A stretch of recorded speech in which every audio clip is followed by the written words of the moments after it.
ተደብቆ በቤተ መቅደስ የሚመከረው የሚደረገው ነገር እግዚአብሔርን ትግል መግጠም የሆኑ ብዙ ክፋቶች አሉ። እነዚያን ሁሉ እግዚአብሔር እያየ ዝም ይላል። እያወቀ እንዳላወቀ ዝም ይላል። እዩት እስቲ አሁን በዕለተ ዓርብ ፊቱን ሸፍነው በጥፊ እየመጡ ማነው የመታ ፊትን እስኪ ንገረን ይሉታል። ዝም። ይህን ሁሉ ዝም ይላል። ትዕግስቱ ይገርጥ። እርኩስ ምራቅ ፊቱ ላይ ሲተኙበት ሲተፉበት ምን ዝም። እንደዚህ ያለ ትዕግስት ያለው እግዚአብሔር። ምናልባት ምራቅን ትፍ ማለት እንዳይመስላችሁ፣ እኔና እናንተ የተፋ ነው ብዙ ምራቅ አለ ክርስቶስ ፊት ላይ። ያን ሁሉ አርገን ዝም። ከቃሉ ጋር ናችሁ እና ስለቻለን ስለታገሰን እግዚአብሔር ምንድን ነው? ምን አላችሁኝ? መልካም ነው። ሌላው ሁለት ነው የቀረኝ። ብዙ ነገር መናገር ይቻላል ስለ እግዚአብሔር መልካምነት።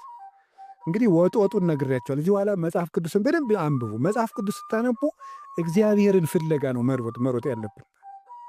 መጽሐፍ ቅዱስ እግዚአብሔርን የምንፈልግበት ሜዳ ነው እንጂ እውቀት የምንሸመድድበት የእውቀት ክምችት አይደለም።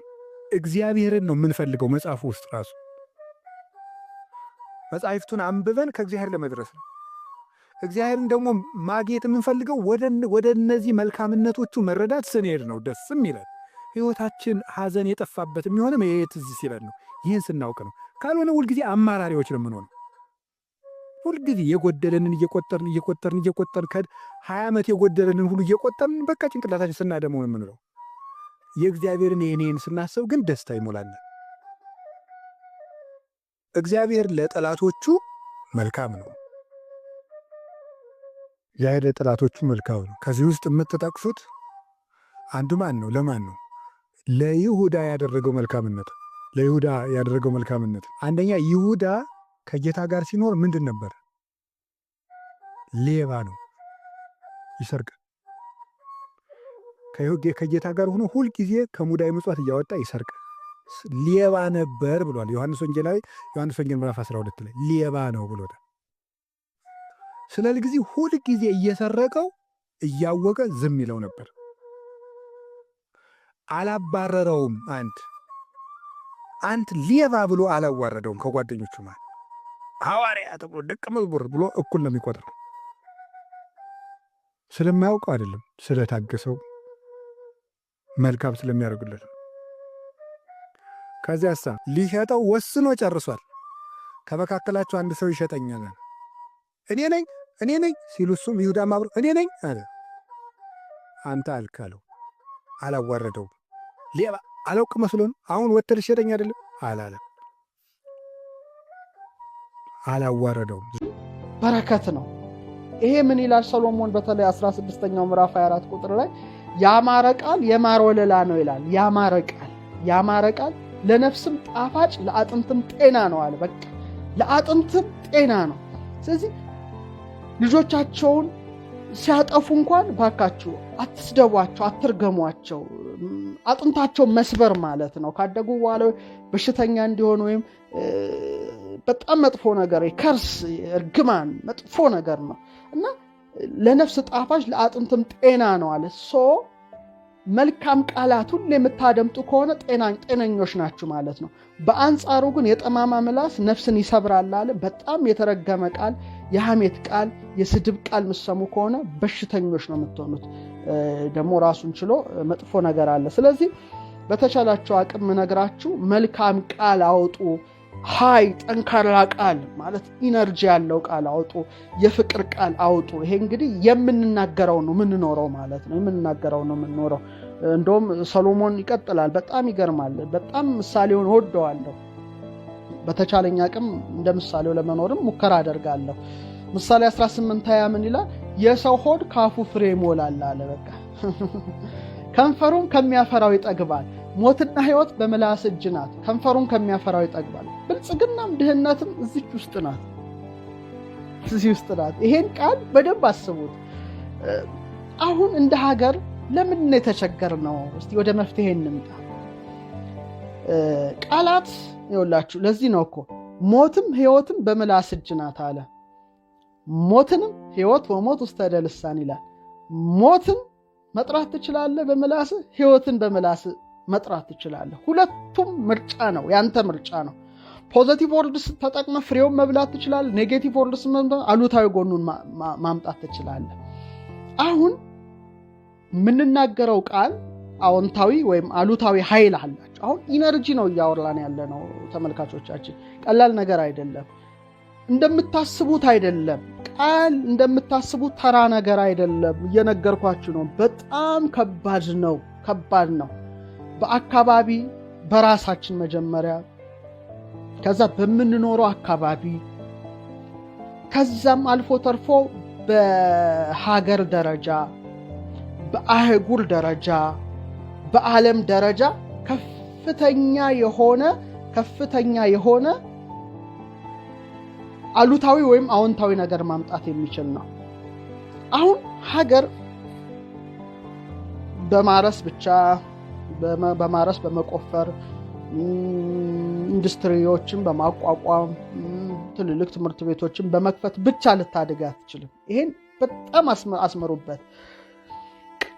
የቃላትን ኃይል መጠቀም ያልቻለች ሀገር ብዙም ትርጉም የላትም። ቃላት ያነሳታል ሀገርን፣ ቃላት ይፈውሳታል ሀገርን። ቃል ደግሞ በአንጻሩ ሀገርን ያፈርሳል፣ ያደህያል፣ ባዶ ያስቀራል። አሁን ለምሳሌ ኢነርጂ ነው። ኢነርጂ አሁን ሰማይ ስማ ምድር አድምጪ፣ ሰማይ ስማ ምድር አድምጪ፣ ሰማይ ዝናብ እንዳትሰጥ ተናበቡ ማለት ነው። አሁን ከነዚህ ቅዱሳን ሰዎች የወጣውን ቃል ኃይል ስላለው ዘጋ ሰማይን ማለት ነው። በእምነት ዘጋ ሰማይ። አንዱ በህይወታችን ላይ በጣም ኢምፖርታንት የሆነው ነገር ውሳኔ መስጠት ነው። ለመሰለሽ ህይወትሽ በአጠቃላይ የውሳኔዎችሽ ድምር ውጤት ናቸው። ኪሙሌቲቭ ናቸው።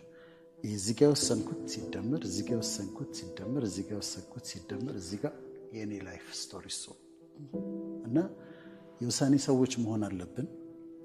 በተቻለን መጠን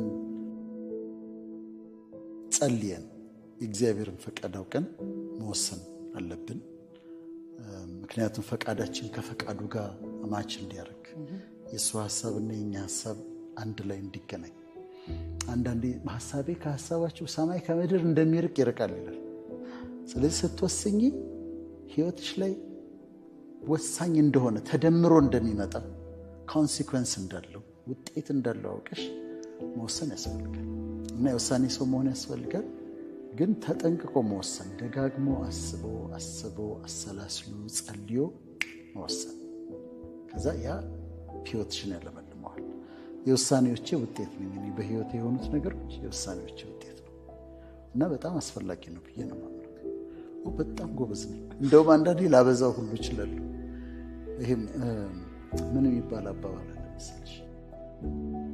go where you are celebrated not where you are tolerated ይባላል። ደግሞ stay where you are celebrated not where you are tolerated። የምትፈለጊበት ቦታ አለ። ሰዎች ሰለብሬት የሚያደርጉሽ ቦታ አለ። ሰዎች በደስታ በፍቅር የሚቀበሉሽ ቦታ አለ። እዛ ሄጂ። ቶለሬት የሚያደርጉሽ ሰዎች ጋር don't stay። ክብርሽን የሚነካ ከሆነ ክብርሽን የሚነካ ስለ ትዳር አይደለም የምናወራው፣ ግን አንድ ኢንቫይሮንመንት ክብርሽን የሚነካ ከሆነ ያንቺን ቫልዩ ያልተረዳ ከሆነ ጉድባይ ወካውት። እና በጣም ነው የማምነው ነው ወካውት በማድረግ በጣም የማምነው፣ በጣም በትህትና አምናለሁ። ከዛ ግን ነገርየው ካልተመቸኝ ቫልዩ ሚስ አንደርስታንድ የሚደረግበት ቦታ ከሆነ ወካውት አደርጋለሁ። ሪስክ መውሰድ የማይችሉ ሰዎች ምንም ማድረግ አይችሉም ደግሞ ይባላል። ማለት ካልኩሌትድ የሆነ የምትወስጃቸው ሪስኮች አሉ፣ በውሳኔ የምትወስጃቸው። አንዳንዱ ነገር በህይወትሽ ላይ በጣም ወሳኝ ነው። ስለዚህ እንደዚህ ሰርክሎች ይኖሩናል፣ በጣም የምናስጠጋቸው ሰዎች ይኖሩናል በህይወታችን። የማምነው መሰለሽ ሶሊያና እግዚአብሔር የሚሰጠን ሰዎች አሉ እና እግዚአብሔር የሚሰጠኝን ሰዎች በጣም በጥንቃቄ መያዝ እንዳለብኝ አምናለሁ። ልቤ መዝገብ ላይ ነው የምመዘግባቸው።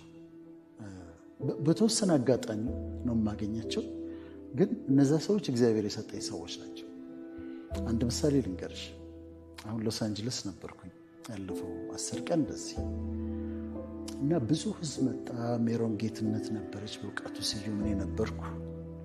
በኋላ ሊረብሹ ሰዎች የገቡ ሰዎች ነበሩ እና በተለይ እኔን አሁን እንግዲህ ዝም ብለው ከመንግስት ጋር ያገናኙኛል አንዳንድ ቦታ መስላቸዋለሁ ቅርብ ምናምን እና ልናገር ልወጣ ስል ብልጽግና ምናምን ብሎ አንዱ ጮኸ። ከዛ ሊበትነው ነው። ከዚህ በፊት ችግር ተፈጥሮ እንዴት ነገር ሰምቻለሁ። ከዛ ሰማሁት።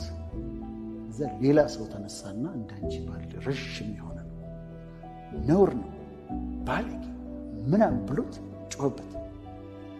ከዛ ጸጥ አለ።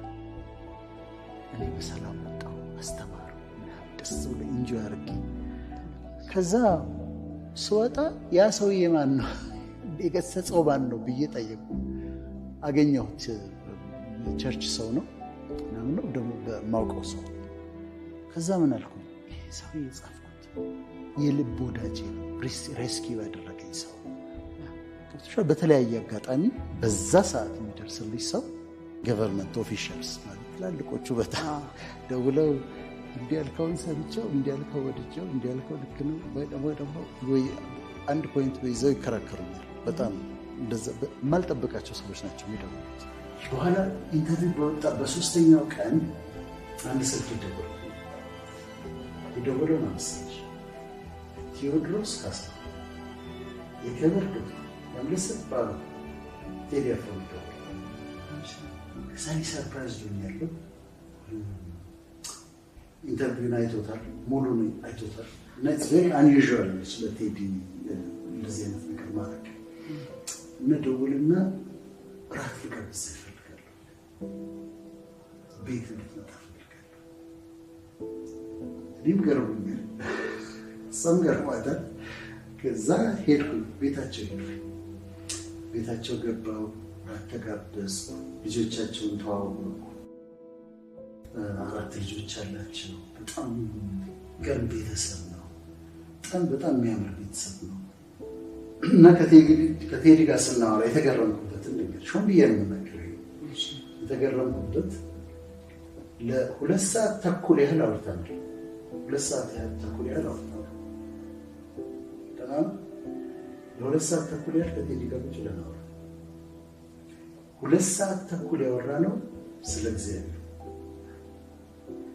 እግዚአብሔርን የሚወድበት ፍቅር ብታይ ቴዲ እንዲህ ሲያወራሽ እግዚአብሔርን የሚወድበት ፍቅር በጣም አስገራሚ። ከዛ ስለ ክርስቶስ ያወራል፣ ስለ ኢየሱስ ክርስቶስ ያወራል። እዛ ጋር ስዕል አለ፣ የተሰቀለው ክርስቶስ አለ። ስለ ስጋው ያወራል፣ ስለ ደሙ ያወራል፣ ስለ ስቃዩ ያወራል፣ ስለ ትንሣኤ ያወራል። እኔስ እየሰማሁ እንግዲህ ቴዲ አፍሮን ታውቂያለሽ። መጨረሻ ሞስት አድማየርድ በጣም ተወዳጅ ኢትዮጵያ እሱ ይመስለኛል። በጣም የሚወደድና የሚደነቅ እና